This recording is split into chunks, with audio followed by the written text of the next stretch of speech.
Uy, bibita mo na yung mga dulce, oh.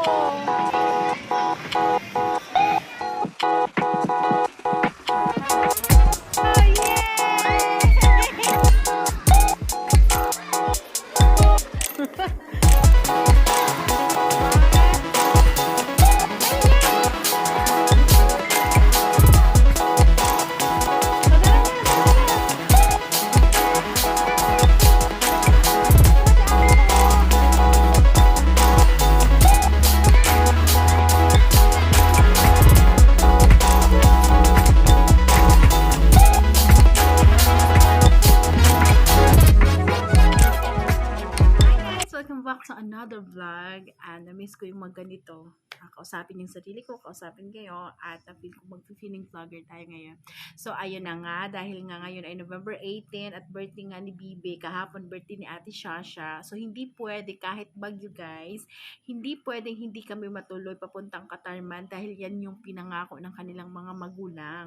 So thank you naman sa pag-invite sa aming mag-asawa dahil isipan nyo kaming i-invite. Thank you so much, Joel and Jeneline. Tapos nga, ayun, bagyo nga guys ngayon. Super malakas yung ulan, pero ilalaban namin to. Hindi kasi kami pwedeng mag-amwek dahil mga masukahon sira. So, ayun, ilalaban namin to. Meron naman kaming raincoats and everything. So, ayun na nga. So, magmi-meet na sila ng Jollibee. First time ni Bibi mag-Katarman. At yun yung mga gusto nilang kainin. Meron na silang listahan, yung dalawang bata. Gusto ni Bibi ng burger. At maglalaro sila sa Kids Paradise. At ayun, ikot-ikot lang. So it's very exciting yung moment na ito para sa kanila at sana ma-enjoy nila lang kids. So thank you guys for watching and hope you enjoy watching this video.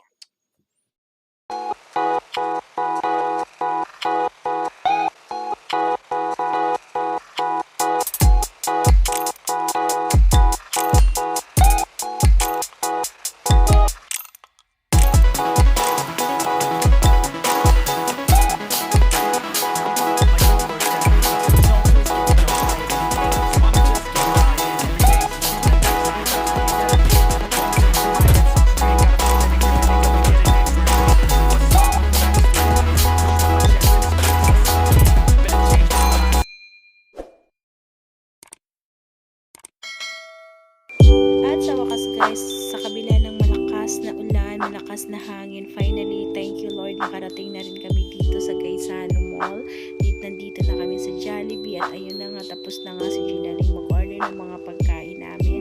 Salamat naman sa pag-invite sa aming mag-asawa. Sobra ako natutuwa para sa kanilang dalawa dahil na-i-experience nila yung mga ganitong bagay. Kasi dati nung mga bata pa kami, never namin naranasan yung mga ganito. Wala pa dating pa Jollibee, pa Gaisano, and everything. So, nakakatuwa lang isipin at makitang masaya sila sa birthday nila. At ayun na nga, papasok na kami sa Kids Paradise. Ito talaga yung isa sa mga bucket list ng dalawang batit. So, andito na nga kami, papasok na nga kami. Walang bayad yung mga adult. Yung babantayan mo lang talaga yung mga bata, yung bata na papasok. Tapos, bibili ka lang ng socks and everything. So, yan na yung mga kaganapan dito sa aming Jollibee moment sa kanilang birthday. Nakakatuwang isipin na magkasunod lang yung birthday nila. Isahang gastos lang. At, ayun, super happy and super nakakatuwa yung mga moment na ganito. Na kahit na ulan guys, hindi namin hininda yung bagyo. Basta makarating talaga kami kay Jollibee. Nakakatuwa lang tignan yung mga batang to, sina Ate Sha at Bibi, kasi na-experience nila yung mga ganitong bagay na kapag Jollibee sila,